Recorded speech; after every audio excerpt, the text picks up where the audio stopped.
Okay, ready? Yeah. Hello, welcome back to Tay Rock Rockin' Well, the podcast. I am your host, Taylor Rockwell, and today with me, I am joined with Nicole Roerick. Nicole is a dance artist, an educator, a yoga, breathwork, Pilates instructor, an entrepreneur, a go-getter. So what is up? How are you? I'm really good. How are you? Oh my gosh, I'm so glad to have you on this podcast today. Me and you met at a Pilates class, actually. And I think what's interesting about you and I meeting and connecting is when I introduced myself, you said, I felt like I manifested you. Can you tell me a little bit about that story? My whole body just went like zing when you said that. Yeah, it was crazy because when we met, like I think I had said something at the end of class about like an event or something I was doing as I normally do, but a lot of times when people take class, they're just kind of like in their zone and they maybe don't always focus. And so it was really cool because you came up to me after and like you had said something, I think in class, I was like, oh, I like your tattoos or your outfit or something. And then, yeah, I was like, you go, oh, I do events, blah, blah, blah, blah. And I was like, this is wild because I literally have been trying to focus more on my own business and grow my events. And I'm like, but I need spaces to do them, but I want them to be community oriented. I don't just want to rent a space. I want it to be involved with like some kind of business or some kind of entity or community driven thing so that I can collaborate and network and also just like bring people together. So for me, it was like the night before I had also said to myself while listening to a podcast, I was like, I should do a podcast or reach out to people to be on a podcast because all I fucking do is talk. And then you were like, and I have a podcast. Like my arm hairs, if you could see them right now, they're like, shh. Because it's like the fact that it's finally happening in July or whatever, like whenever we met, it's just like I knew it was going to happen, but I wasn't sure when. And so it's beautiful because I think letting things happen organically is the way that I hope things to be in my life. But a lot of times, like, I love to control things and try to make them. And sometimes it works and a lot of times it doesn't. And so I feel like the fluidity of just how we met and their interaction was like so smooth and seamless. And then you like reached out right away and it was like you're also a go-getter. Like that's why I appreciated it because I think a lot of times people are scared to like do those things. It's like, well, even if they say no, like at least you took the risk. At least you put yourself out there. And yeah, so that's why it was just like so the universe was like, here you go. Here's Taylor Rockwell at your service. Gosh. Well, I'm so glad that it is to fruition today on July 18th, but I hope that you enjoy this experience a lot because I think you're somebody who needs your own podcast, one, two, but you have a lot of interesting messages and a lot of like an interesting life. You've lived like 4 different lives and you were trying to tell me about some of them and I was like, hang on, let's just wait to the podcast. So how far back do you want to go? Where do you think your story really begins? I feel like one interesting fact about me is like where I'm from, but I won't like talk that much about like childhood or anything, but just like leaving the Midwest. So I'm originally from Fargo, North Dakota, like the movie. Actually, I would say like the series, it's so good. And yeah, I came from like a very small-ish town, which now has grown and it's like a cool little city now. But when I grew up, I mean, I think like when you're from the Midwest, like you just naturally you have to be a tough person because winter. And like just the values of that culture of like going through hard times, but then also like having this beautiful summer and having the seasons. And so for me, I think that's what instigated my need for change because like my parents literally have not left North Dakota. So sometimes I'm like, how did what happened to me? I'm a Leo, so it's also like Leo season starting very soon. So I have to put that out there into the universe. And yeah, I just think I've always been driven. And so me, like I went to college, did dance in high school, but never really knew that that's what I would do because I was like, oh, cool, let's do dance. And then I was like, no, I need to express myself. So went to undergrad, went to grad school, did my master's and was like, I want to be. What'd you graduate in? I had my Master of Fine Arts in Dance. Yeah. Okay. And so during that time is when I did my yoga training. So I was always like wanting to better myself. But I think when I was younger, like in my 20s, I didn't know that's what I was doing because I'm 30, almost 39. So like when I was in my 20s, there wasn't really social media. There wasn't this like idea of manifesting. Of course, it's been in existence for forever, but we weren't talking about it like we are now in 2023. And so I think it's interesting how I don't think I fell into anything. I think it was meant to be. But, you know, I always thought dance would be at the forefront. And so After grad school, I lived back in Wisconsin, Austin, New York City. I was like, okay, I've made it. I'm in the place, the mecca of dance.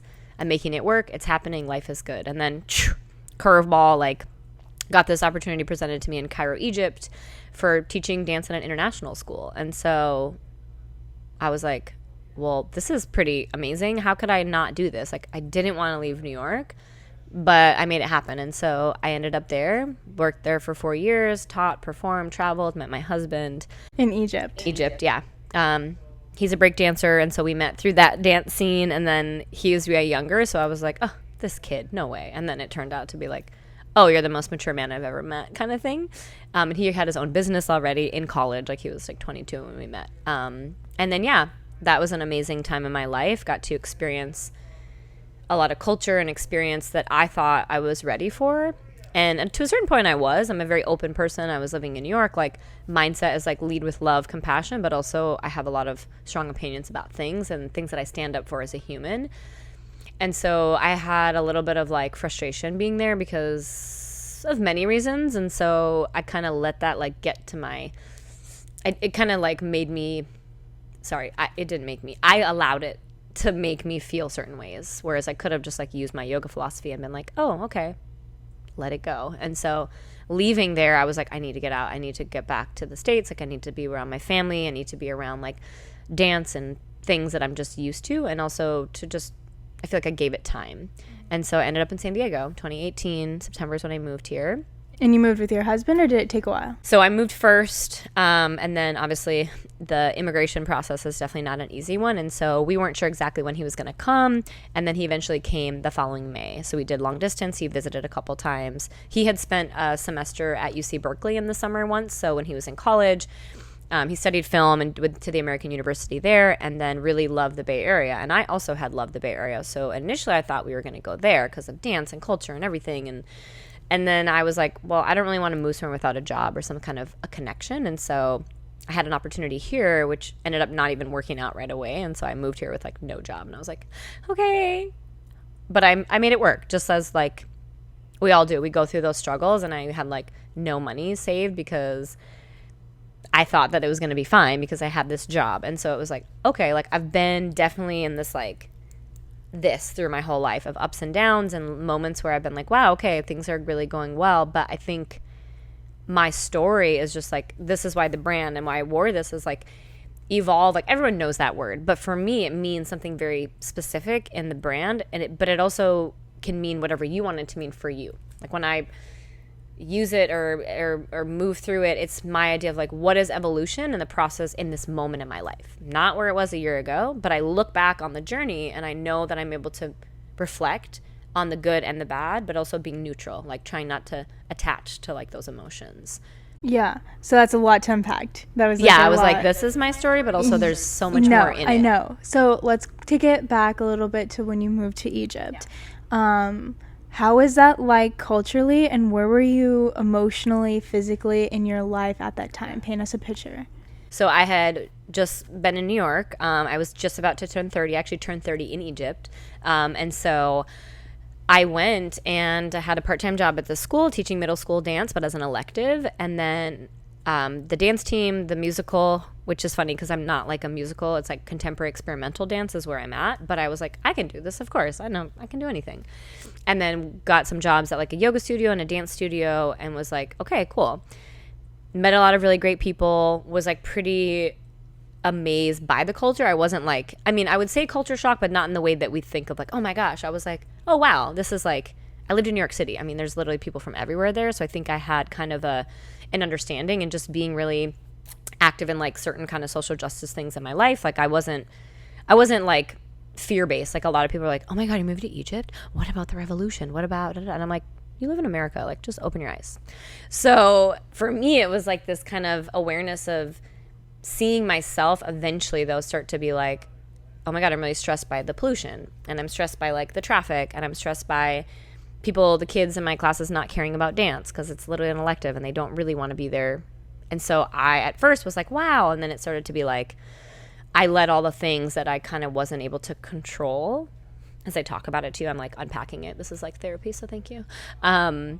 Just being like, okay, Nicole, you are this like strong female woman and you identify as this woman, and you're like, a lot of the work that I made as an artist previously had been about that experience and like looking at gender roles, and like this was like 10 years ago, so before all the things that are happening now. But like, I only can speak from my experience, and I can also collaborate with my dancers and with other artists, their experience, but I will never know what it feels like to be them. So for me, like, empathy is a big part of who I am. But I think when I was in Egypt, a part of me had a hard time relating to the people because like the cultural difference, the language barrier. Like, for a lot of people that I met, of course, who took my classes, everyone spoke English. But like, people in the community or in the streets were just curious by me because, I mean, there's just a lot. I mean, I didn't have green hair, but I didn't have as many tattoos. I got a lot of these when I moved abroad. But like, you know, it's not a conservative country like Saudi Arabia, for example, but it is definitely a Muslim country. And so like, obviously women there, you can cover or not cover, and it's your choice. And there's a lot of expatriate people who live there, so there's a lot of diversity. But at the same time, like, I stood out like more so than just like anyone. So I felt like I got a lot of like attention. And even though I'm a Leo and I'm a dancer, like, I want attention when I want attention versus like it just being at me.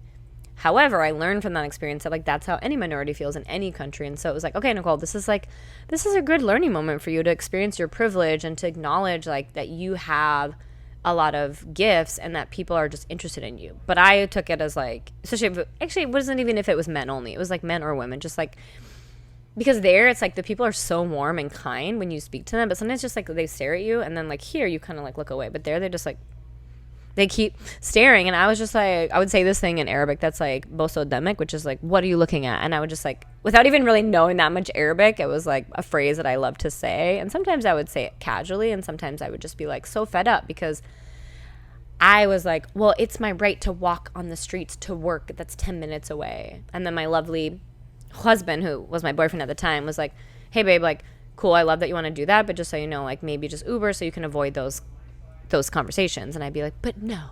And then I would be like, well, I should have just listened to his advice. Like, he was just trying to support me and help me, and because he would see how I would be at the end of the day, you know. So I think there were moments that I battled with that, like, you know, but living here, it's the same thing. Like, I have issues with, I mean, so it's like, wow, Nicole, you could have just like fucking just lived a good life there, but instead I let myself kind of get like It's interesting because I'm going through something kind of similar.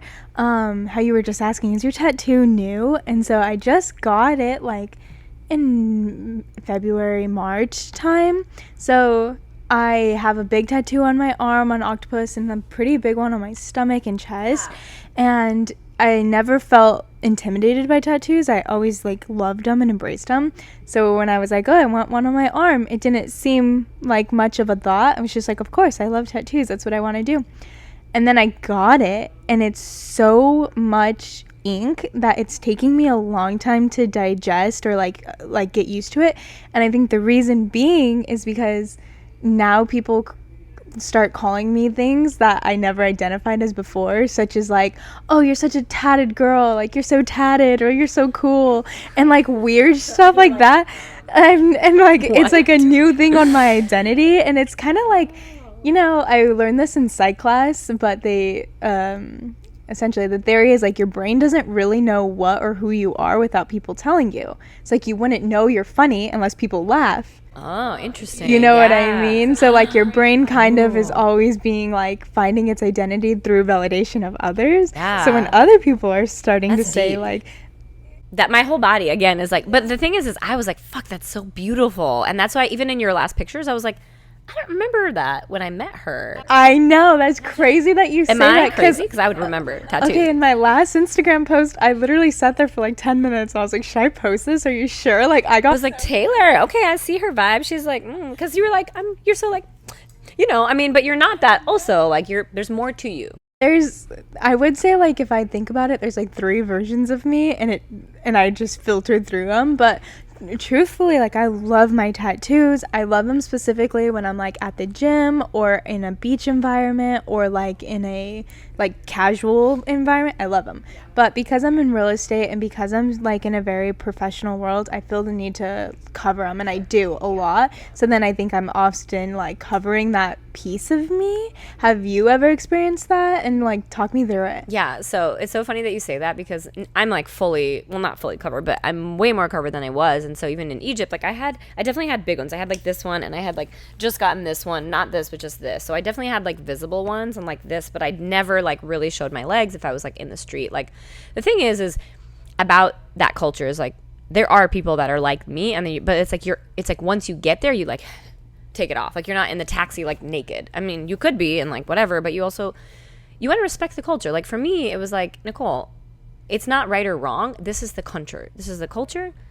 You Americans, I feel like sometimes we like to, and I'll speak for myself. I don't want to put everyone under the same umbrella, but like we like to think that, well, wherever we go, it's that we're a free country, so why can't we just be free everywhere? It's like, no, it doesn't mean you can't be yourself. It just means like respect the culture.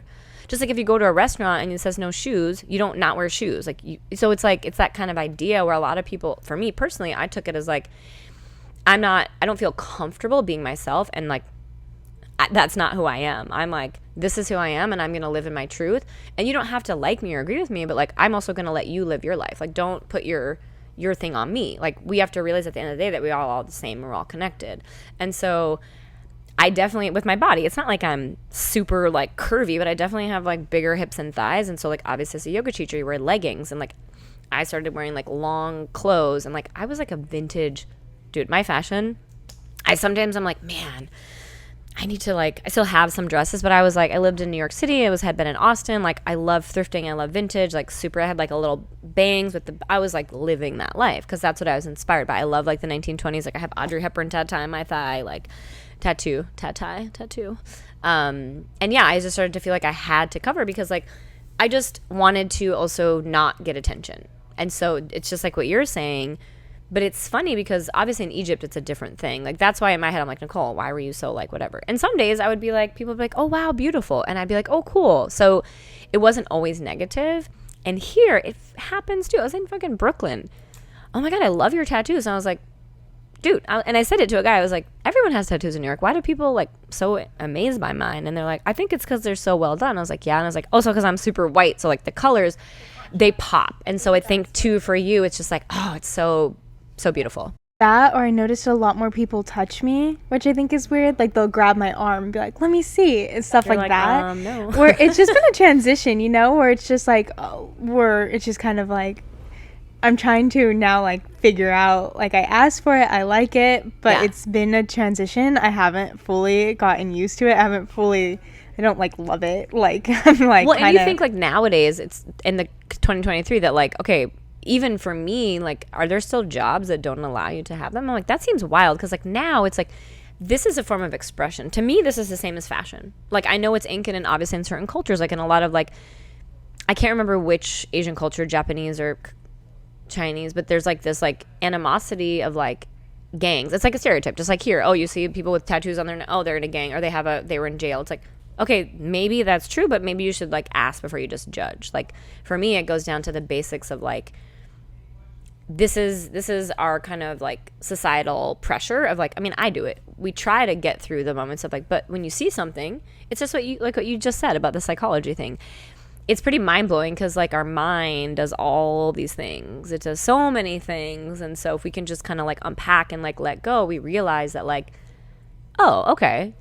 Like the reason you got that is your reason. And not everyone needs to know that. But if you're someone like me, you're going to tell them. You're like, well, just so you know, this is this. But also not everyone feels comfortable sharing everything about their life, which is why like podcasts are amazing because you just get to like listen, and it's cool because then you realize how much of a connection we all have. Yeah, I think podcasts, particularly just like kind of what you're saying, being vulnerable, it's just like a real thing. Like it's, sure, I monetize it, but for me it's like more of a passion project and less of a Instagram post. Sure. You know what I mean? It's not a fake narrative that I'm really trying to like put on. It's really just like to have a real conversation with the welcoming of thousands of people. Yeah, you know no, for sure. So moving on, tell me about the yoga philosophy that you were kind of sharing with me that you've learned in Egypt and that you really bring here in your classes and really practice and execute.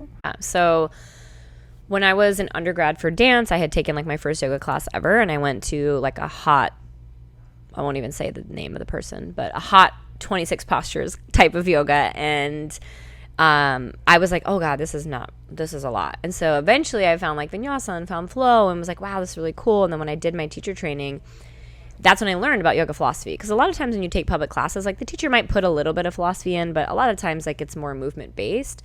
But I mean, you're not going to go as deep as you would in a teacher training. So I did my first teacher training in 2010. And so I've been teaching yoga for 13 years now. And for me, it's like, it's really kept me grounded and kept me sane because this would be like a 5 hour, not even 5 hour, like forever hour podcast if we just talked about this. So in a short, like there's 8 limbs of yoga. And so the 8-limb path, the first 2 limbs are the yamas and the niyamas, which are all about your actions and your behaviors towards the world around you and then towards yourself.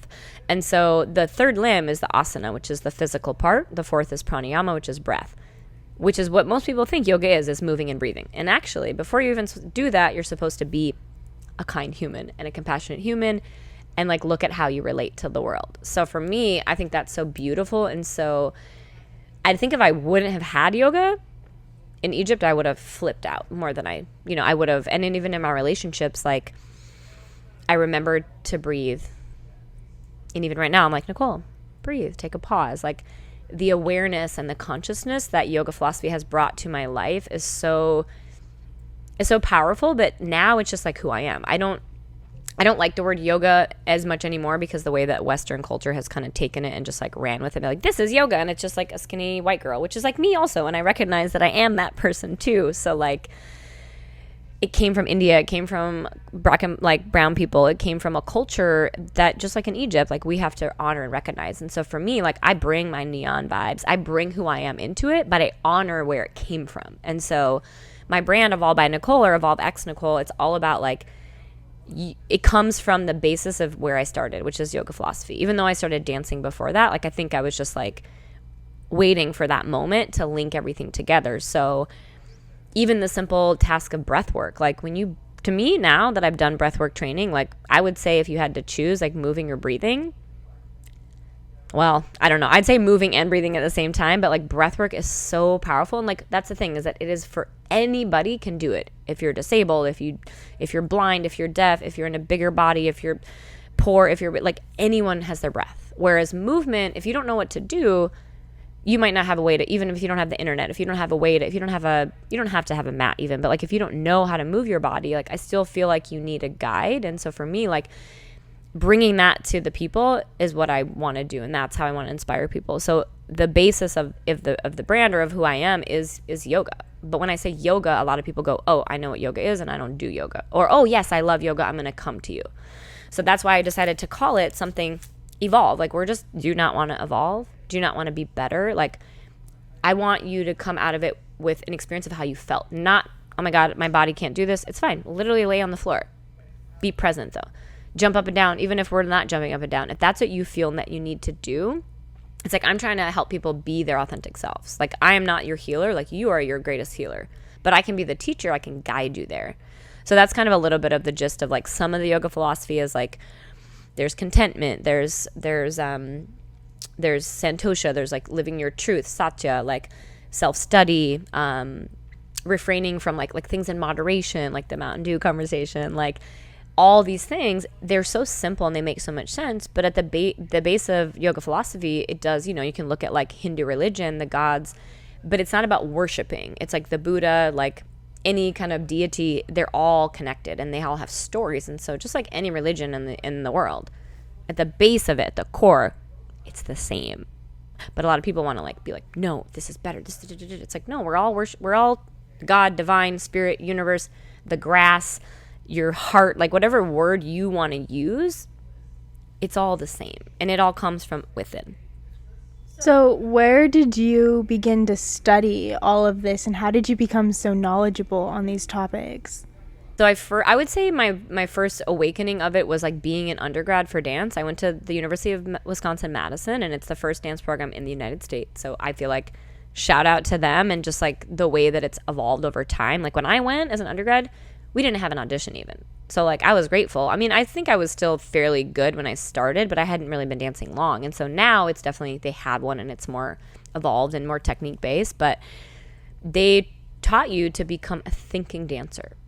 not just like dance to have your leg in your face and like good luck after school. Like it was like they really created this program of like authenticity. And for me, like I already was so interested in being a choreographer even without ever having done it, like because I didn't have a dance background growing up, because I wasn't confined to like I'm a ballet dancer, I'm a jazz dancer, I do this. It's like, oh no, I'm just like moving my body. And so like my first improv teacher, Claudia Melrose, like she loved me because I was just like doing like random stuff. Like if you want to use the word weird, like I think weird is a beautiful word, but like basically like repetition, just like random, like that's why I love contemporary dance, because it's just like whatever you want and it's how you choose to express yourself. So finding yoga in that time and then being in grad school being like, I need to be a yoga teacher. Like, of course, a part of me was like, I need something financially stable also besides just dance, because let's be real.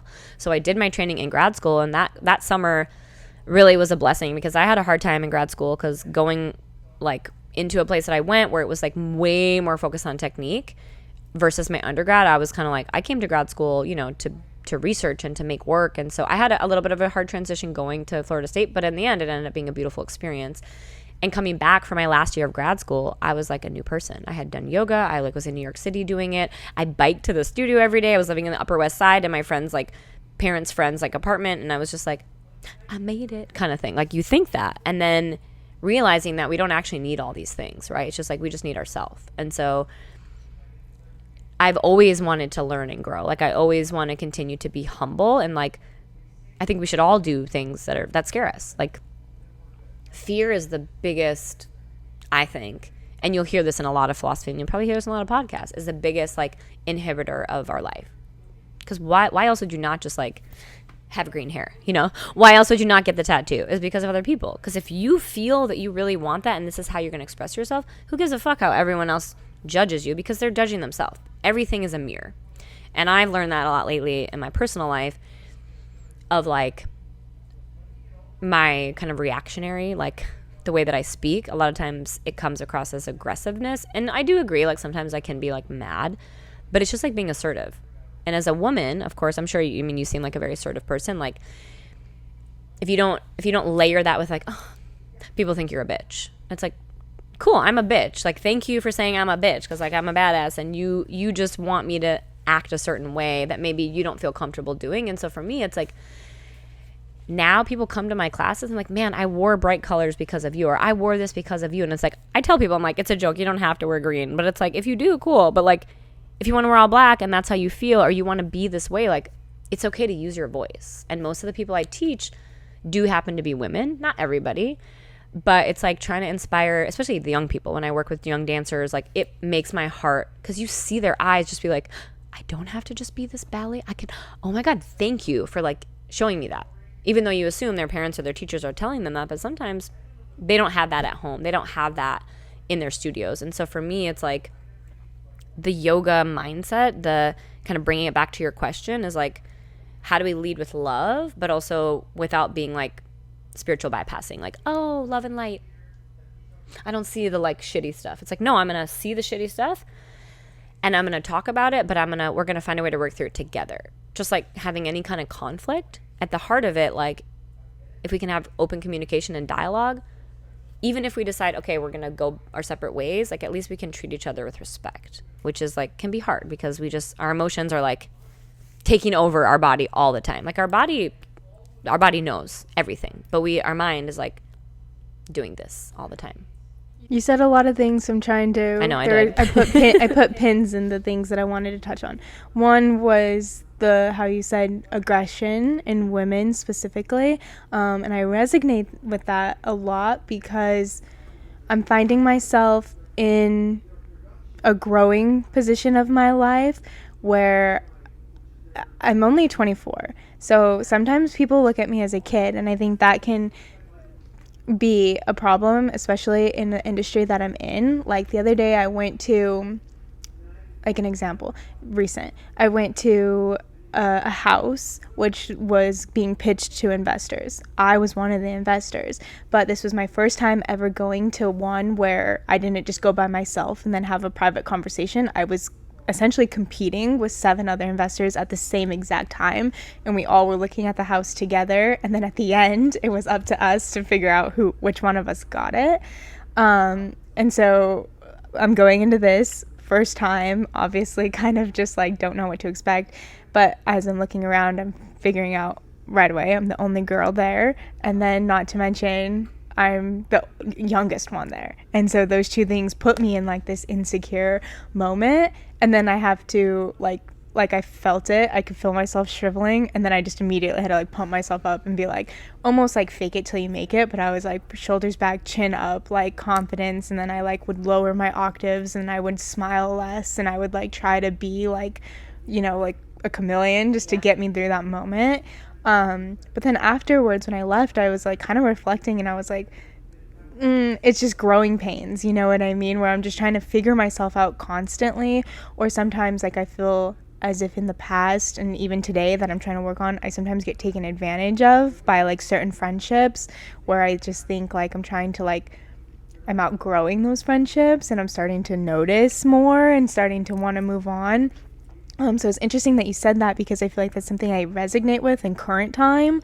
So I guess like I don't know if I'll ever get to the point of like, oh, I feel better, but it's more of just like something I have to force evolve, like get through. Yeah, which I love that you said the word evolve. It's funny because every time someone says that word, I'm just like, you know, because we use it a lot. And I think that's too why I wanted it to be that, because I wanted it to be something that people already have a relationship with. So when you said that, like, and for me, it's funny because like I've met a lot of young people lately, and I'm like, wow, you guys have it fucking together, or you're just completely lost, but you have it together. And I'm like, you're 24, and you've told me your story now. I'm like, this is inspiring for me as an older woman. And when I say that, I mean it like I can't wait till my 40s. Like it's going to be the best years of my life. That's what I've heard. Like I think when we were in our 20s, we're like, oh my God, that's so old. And now you realize like, oh my God, no, like 80 is old, people. And it's not. Actually, it's mindset. It's all mindset. Like I know that like, I don't know, my fashion, I'll probably continue to be whatever until, I mean, you see the pictures of the older people and they're like wearing the glasses, the purple glasses. You're like, yes, I can't wait to be that person. But like, I think for you to be able to be like, we need people like you to stand up for other young women, and like however you identify, like that is something to aspire to be towards, and to also share that vulnerability, because we all, even people like us, like who are very confident on the outside, we all have our moments of like self-doubt and like imposter syndrome of like even the podcast thing. I'm like, why wouldn't I just do it? I was literally thinking that in the bathroom. I was like, yeah, I'm gonna do this, and then I'm like, oh God, there's a lot to do. You got to do all the chords and all the things. So like, I think for you to, in that moment, because yes, I love men, I love my husband, and I love men, but let's just like be real about the patriarchy in our country and like in the world. And so it's like, I was having a conversation with a friend the other day. I was like, yes, women get more emotional because of their nature. It's not about like, you know, the whole like, oh my God, you're on your period. It's like, yeah, I'm on my fucking period. My hormones are like this, so I deserve to feel this way. Like, do you know about the 4 cycles? Man, but also women, because we're not taught this in school. And thankfully nowadays, I know that more young girls are getting this exposure, and it's like, it's so important to know your body, but we're so shamed and shunned that it's like, I remember having like a period accident. I was in middle school and feeling like I wanted to die, because it was like, oh my God, I was wearing like khakis from the Gap, and like, it's just like, no, this is a part of our function, and hello, we give birth to you. So like, maybe you should be a little bit more mindful of like how you treat women instead of looking down on us. It's like, yeah, any man or any woman or anyone can act a certain way. It has nothing to do only with their gender or how they identify, but it's like, to be honest, it's like men, I think nowadays like are getting that exposure to like, especially with social media and with podcasts and all these things talking about it. But I think it is still very much that culture of like, well, I don't have emotions and I don't whatever, and I just like get shit done. It's like, well, maybe think about how that affects other people, and like look to everyone with respect. And until you know who they are, okay, then maybe pass some like assumption or judgment. I don't like to use that word, but you know what I mean? Like pass some, okay, I have to have an experience on this person because I'm going to work with them, for example. Or maybe I'm going to have a friendship or a romantic relationship. Obviously you can't just be like, well, whatever, they're just human, because then you end up in a shitty relationship. So you have to keep to your sense of worth and your sense of truth, but you have to also show up as you are. And for you in that moment, like, you know, whether or not you were the one who got to have it or needed to have it, like that you were confident in your ability, I think is the most important thing. Just because maybe everyone else was also in that level, and whoever got it based on someone's decision. Just like any job, anything, it's like if you get refused or denied, or you get like dismissed, it's like, of course that's going to affect how you feel, but you have to acknowledge that there's millions of people in the world who feel this way. And so to know that like the manifestation, coming back to your first question, like if you say that shit out loud and you believe in yourself and you meditate and you practice breath, that's why I'm so passionate about this kind of stuff. Because like any movement, walking, lifting weights, running, CrossFit, fucking riding a motorcycle, like I want people to know that movement is everything. Breath is everything. It's not just like yoga and the way we think yoga, or like Pilates or dancing. It's like it's all intertwined. So if we just get up in the morning and give ourselves like whatever, maybe you look in the mirror, maybe you journal, maybe you meditate, maybe you go on a walk or you sip your coffee, but like we have to start the day with awareness, because all we have is the moment. You literally don't know. You could go outside and get smashed by a fucking car. I say that shit all the time when I teach, because I'm like, this stuff happens and we need to acknowledge that like our lives are precious, and like each one of us, like no one will be you, Taylor. No one will be me, and no one can be, and that's beautiful. But instead we want to throw other people down and be like, well, you're not this. It's like, well, why don't we honor each other? And like I think if we did that, we would have like, I don't want to say like world peace as like but we would just have more. It's like compassion, but also you have to tell people, hey, you hurt my feelings and you affected me in this way. And anger is a part of it. We have to get it out. Like when parents tell their kids like, don't cry, let them fucking cry, and then talk about it. Talk about it rationally, instead of like, I don't know. I don't have children, so I know it's much harder than that. But like I have friends who do, and I watch people, my close friends, like parent, and I'm like, wow, you do that so beautifully. Like, my really good friend Nalu, like she owns Nalu Healing Arts. It's an acupuncture space in Bay Park, and she's really wonderful. And watching her like parent is so wonderful, because she speaks to them like they're adults, and like one of them is a teenager, one of them is like 6, and it's beautiful to see that compassion she has, and like within friendship too, and how I see like other people. Again, it's the mirror. So when I'm feeling a certain way, it's like, oh God, I got to look at myself, and why am I reacting in this way, right? Why do we feel as women that we can't just like do the thing? It's like, no, we can fucking do everything. We can do things better. And I'm not trying to be like, when I talk about equality, I don't think men and women are equal. We have differences, but we should have the same, just like with race, just like with class, everyone should have the same opportunities. But some people have things handed to them. Some people don't. Some people have access to certain things and some people don't. So we have to also recognize the truth in the situation. In those situations, the one I was just giving about the investment, I don't know if this is just a me thing, but I'll share it for anyone who's through similar things. But I always give myself the grace once to be a newbie. So I'm like, that was my first time there, but then next time I go, I know for a fact I won't feel that way. Like, I'll feel fine. And like, I always just need to do things as a new person once, and then that's all it takes. And like, I gave myself that like rule of like, it's okay if you feel nervous, it's okay if you feel scared, like first time like buying a house, first time doing an investment, like whatever. In these situations, I'm like, I give myself one time to feel insecure and I go through the motions, but the next time I don't, and then like I don't care anymore. And it's like my way of just being like, I don't care, like, and I get over it really fast, which before I feel like I used to be like put myself in those boxes of like, every time I go to these things I'm gonna feel weird. But like, I've given myself grace, like let yourself just feel how you feel the first time, but then after that, that's who you are. Yeah, you're like, giving yourself a boundary, which is pretty fucking mature to do, because a lot of people don't even know what that is. They don't know how to do that.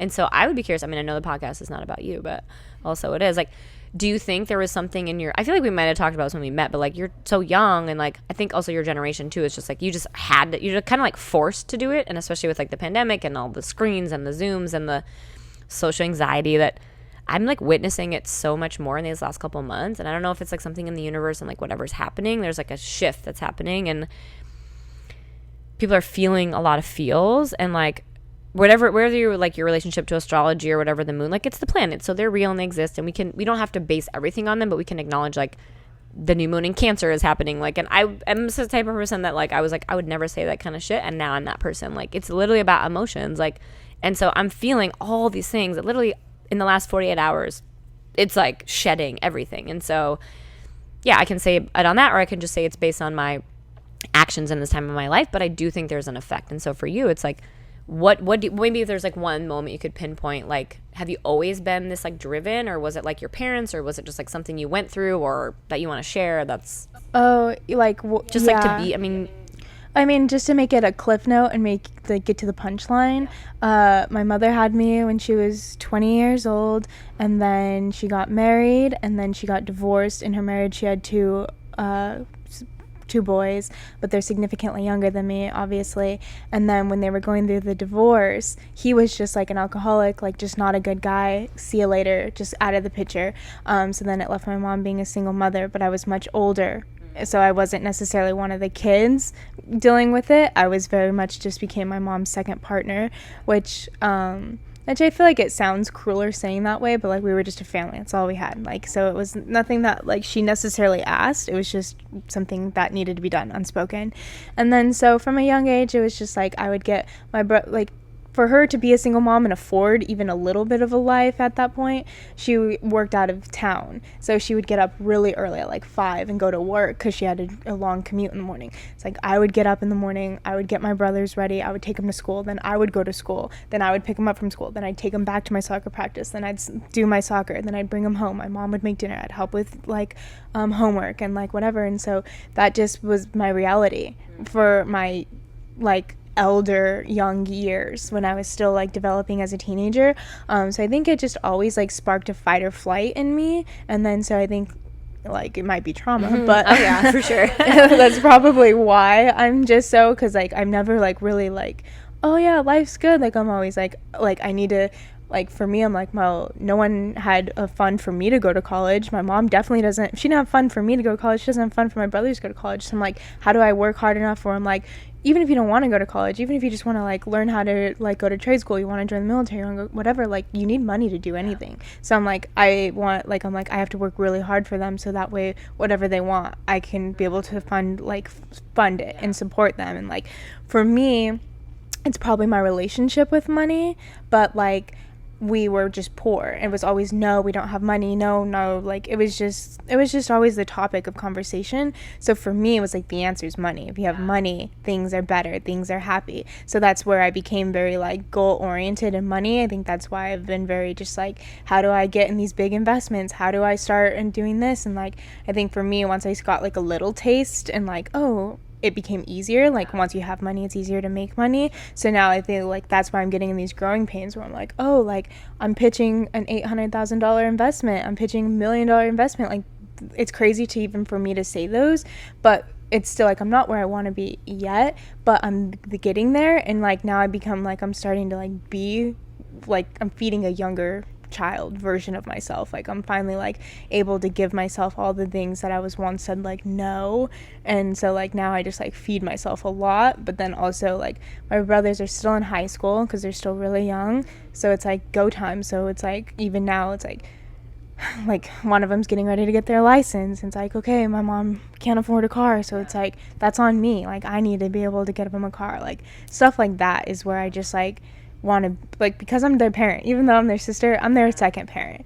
That's a lot to carry also though, like to be, and then when you said that, like kind of like the younger child, it's like also ensuring that you are, because now that you're growing and evolving and becoming successful, like to remember that you didn't maybe have a childhood. So maybe to like, I don't know what your life is, but take a vacation, take a break, breathe, girl, because like, you know, you'll get to a point where you're like, oh my God, just like fucking money. And then like, yeah, you're supporting people, but also like, I guess, and I'm not saying you're doing this anyway, but it's just like looking at what is your intention? What is the big picture, but also what is the moment now, you know?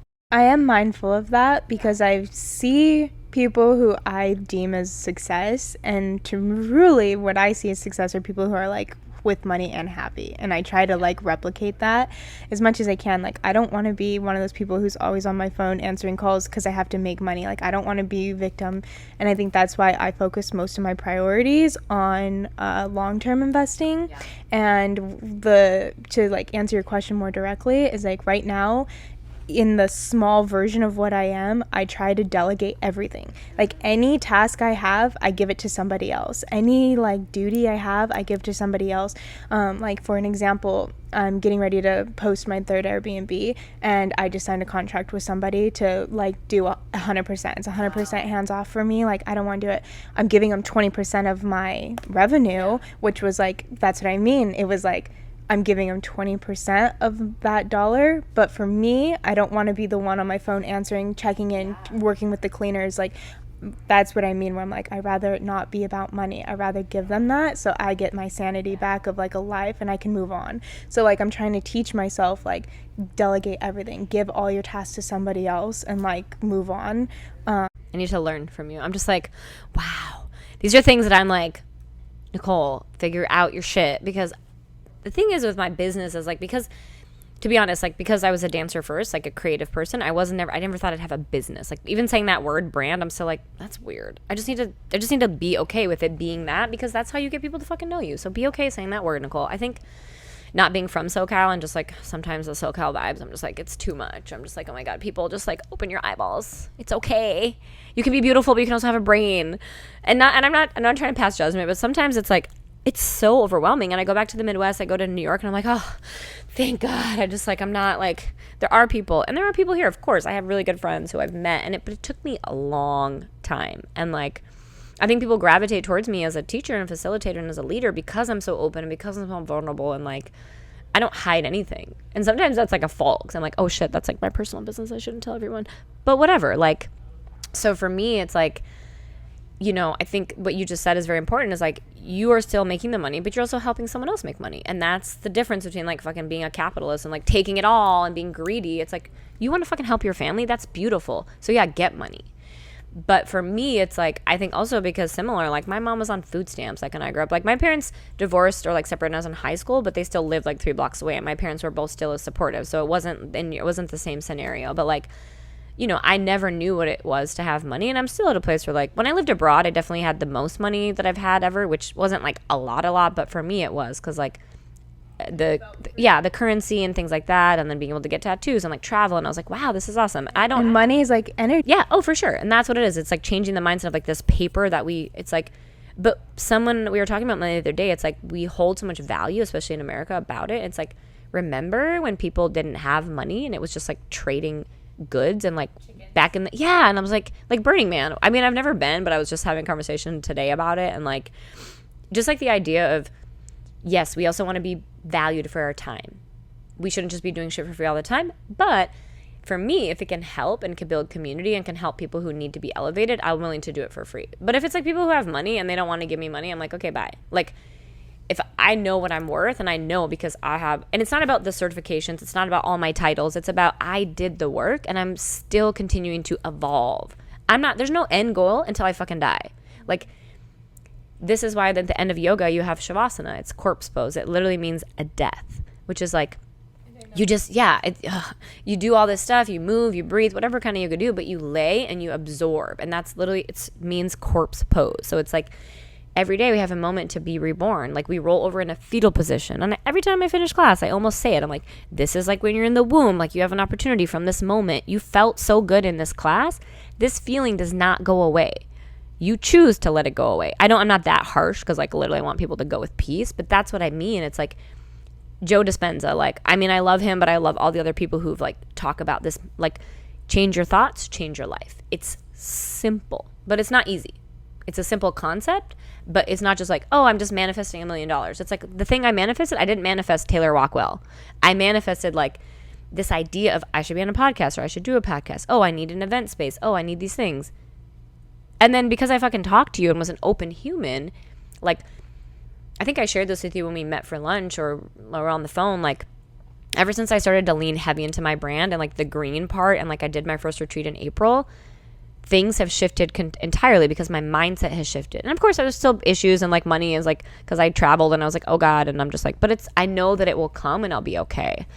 And so for me, it's like there's a lot of different layers that people don't always recognize when they see someone. And so I think podcasts are, to be honest, the most beautiful way to get to know people, because you're using your voice, and yes, it's nice to have a visual too sometimes, but it's nice to just be able to hear it's just like reading, because in California you have to drive, which is unfortunate. And so like if I can listen to something educational, informative, and fun, that's to me beautiful. And so like being able to share that knowledge and that awareness through communication. But for me, it's so interesting because I chose dance, which is funny because you don't talk usually, which you can. Like I do dance theater, I do use text, but it's funny that I chose dance because like literally all I love to do is talk. And so coming back to my dance life, a couple weeks ago, I performed back at Madison, Wisconsin, and hadn't performed in 2 years, which is like wild for me to think of. And it was a very emotional experience, and the whole week was just so beautiful. And I like remembered who the fuck I was. I was like, you need to do this, and you need to make it happen, and you need to just make it work. However you need to do it, you need to create, even if one person sees it. So for me, it's like, no matter what you do, it's the small things. Like, it's the gestures, it's the coffee shop, it's the saying you're beautiful, it's saying, oh, I like your shoes, it's saying, oh, have a nice day, or hey, like, I don't know, whatever. Like, but sharing that awareness is going to reach people. And that person might be on the verge of suicide. You have no idea what people are going through. And I'm being dramatic because, like, life is dramatic. You have no idea. And if you can share positivity in a way that feels authentic, not just like peace and love, but like, what about what's behind that peace and love? Where does it come from? Knowing about your struggle and your situation makes me respect you more. Not that if you didn't have that, I wouldn't respect you, but it makes me be like, wow, that's fucking amazing that she came out of this situation and she elevated herself.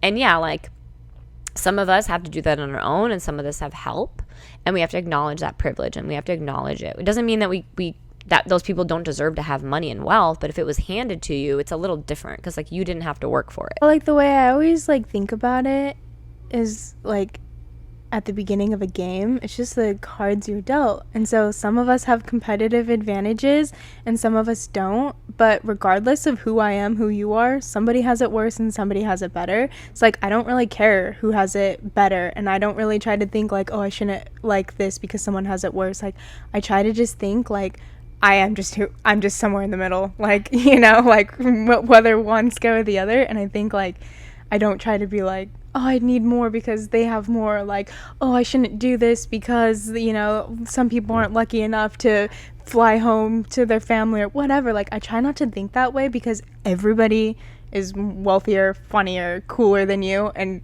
then there's people under you. That's just the way it is. So trying to just like embrace where you are in that mix and just like just be in your bubble, honestly. But with you, obviously your character shines bright. Like, I don't really even have to tell you who you are. You know who you are, and everyone listening got a good idea. But I do know you give a lot of yourself to others in your community, in your classes, and you're constantly pushing this brand, but most importantly a message and a feeling. How do you recharge yourself?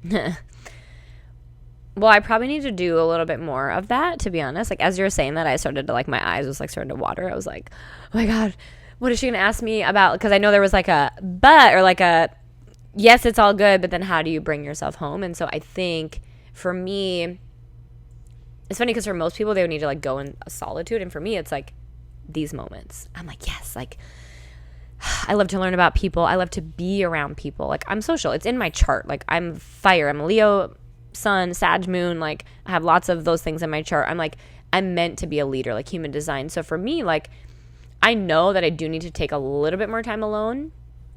And like, I do it. I wake up every morning, I meditate. It's not that long. It's like 10 minutes. I love doing stuff alone. I travel alone. I do stuff alone. So I think it's like the small moments when I'm present with myself, and it goes back again, full circle to yoga, to philosophy, to meditation, to knowing that I've got it. Even when I don't, because I'm a very emotional person. And like, sometimes people think when you're like crying that you're gonna do something. It's like, no, I'm just sharing how I feel. Or when you're angry, or when you're aggressive, when you're assertive, when you are who you are, because they are not that way, it's hard for them to be like, how can you be like that? It's like, well, you can too. We don't have to be the same, but we can express ourselves. So I think like, just like simple, like movement, for sure.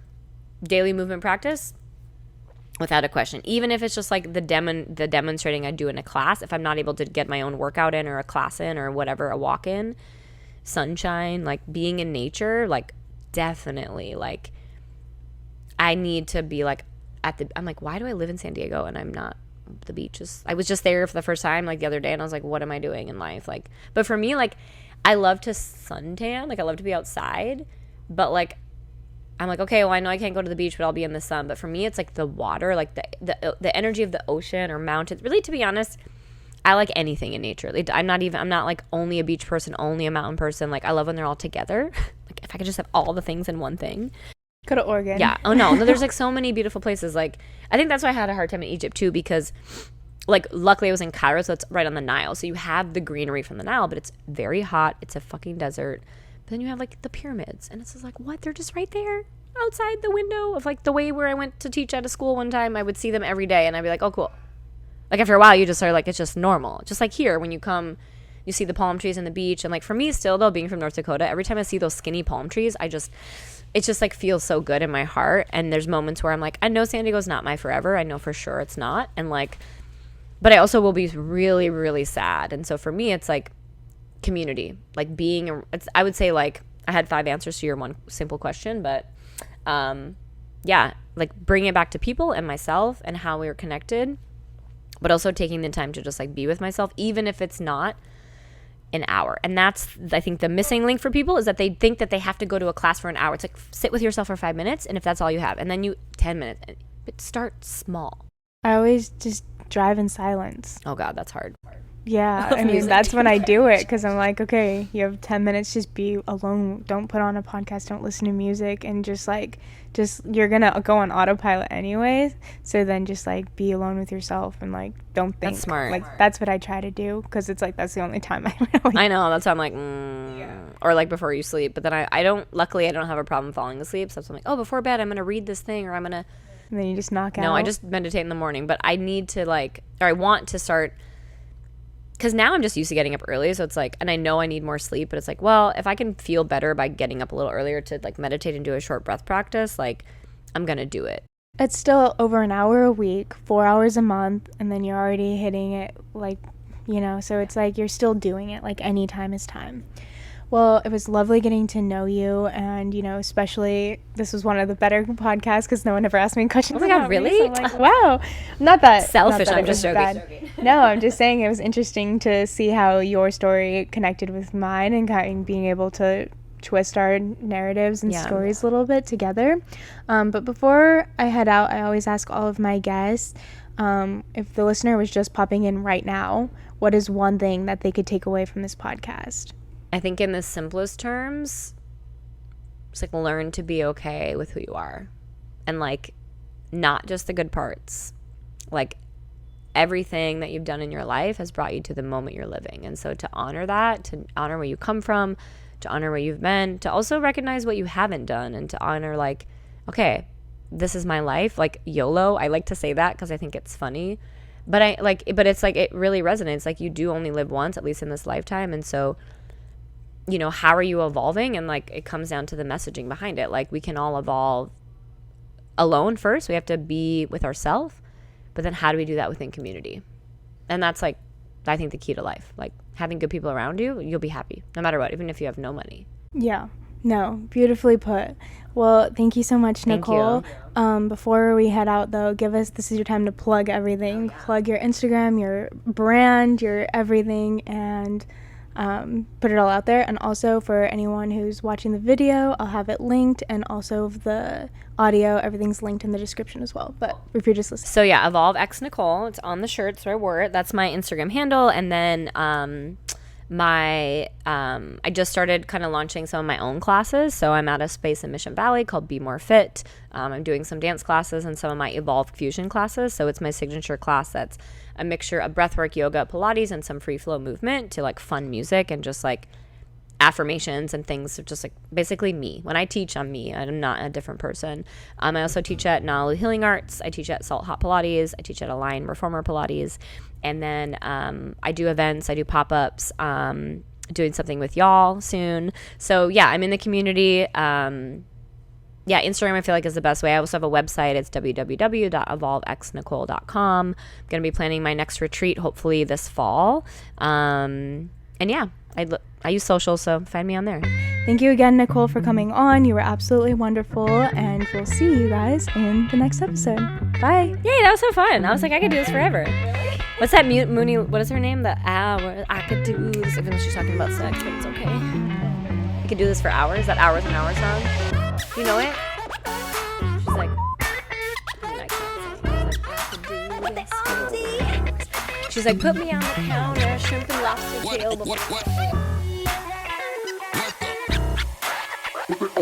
tail.